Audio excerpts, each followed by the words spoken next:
In the last session, we began to look at Jesus, specifically the fact that Jesus does God things. Jesus does what only God can do. He demonstrates mastery over creation itself by walking on water. Jesus does miracles by healing the blind and the lame. Jesus does God stuff. This week we're going to take another look at Jesus, but this time not at what Jesus does, but at what Jesus says. Because see, Jesus also says God stuff. Jesus talks about the kingdom of God. He not only invites his followers into the kingdom and empowers them to become part of the kingdom, but then he explains to them what the kingdom is like.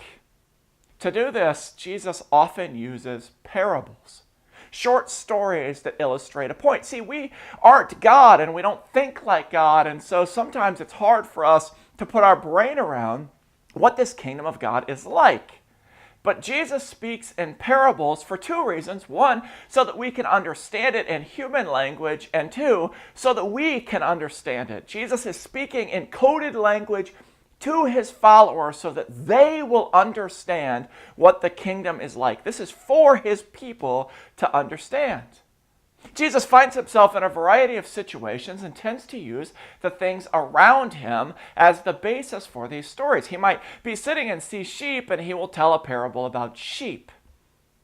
Or he'll be sitting and see some weeds and he'll tell a parable about weeds. Or often Jesus uses farming metaphors, farming parables to talk about the kingdom of God.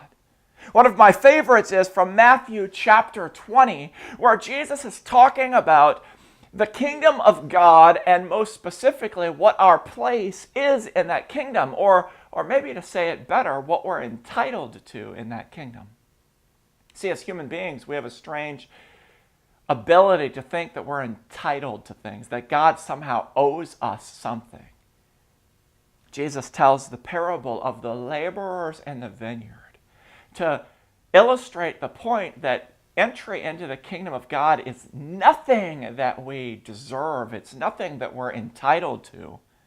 It's all because God invites us to be part of his kingdom.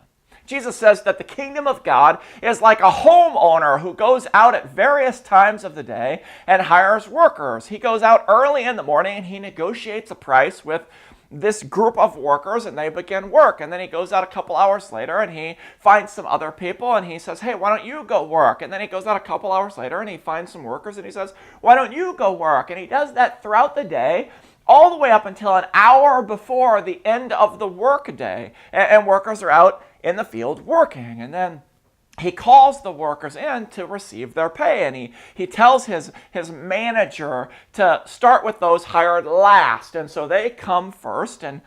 And Jesus says to them, here's your pay. And he pays them what he had agreed to pay the people who started working first in the day. Remember, these are the people who started working last in the day. And Jesus pays those who started working last in the day the same amount of money that he agreed to pay those who would work all day for him. Well, you can imagine the people who started working first find out that the people who started working last got what they thought they were getting, and so they rolled in to get their pay thinking, wow, we're going to get paid even more. But they don't. Jesus pays them, or the person in the parable pays them what they agreed to work for at the start of the day, and they became mad. They become aggravated with the homeowner, like, what's the deal, man? You paid those people the same amount you paid us. This isn't fair. Does that sound familiar? Talking about what's fair. And in the parable, it is fair. And they're reminded of that they agreed to work for the price that they got. The homeowner says, aren't I entitled to do with what I want, my own stuff? In other words, can't I give them what I want just like I gave you what I wanted? Can't I do that? It's my stuff. It's my money. Jesus is making a point here. He's making a point that it's his resources, it's his grace, and he can give it freely. He's also making the point that it doesn't matter whether you become a Christian as a baby or whether you become a Christian at the 11th hour of your life, that God's grace still is sufficient for you to enter the kingdom of God. Jesus finishes this parable by saying this: so the last will be first, and the first will be last. See, in the kingdom of heaven, there is a reordering to the way that we think about the world. God doesn't work the way we think he should work. God has a different plan. God's ways often don't make sense to us. That's why we just trust them. That's why we accept them for what they are. That's why we accept the promises of Jesus and we say, that's all I need. They don't have to make sense to me. But if Jesus, you say that this is the way it is, then I'll trust that this is the way it is. In the kingdom of heaven, the first will be last and the last will be first. There's a reordering. Those who serve and those who give and those who are selfless and sacrificial, God honors.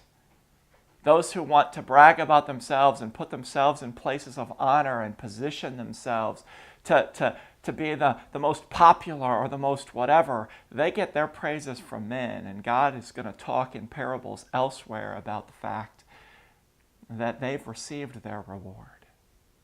Jesus uses parables to describe the kingdom of heaven, a kingdom that only God can really talk about. See, Jesus doesn't only do God things, Jesus also says and teaches God things, and he does so with authority.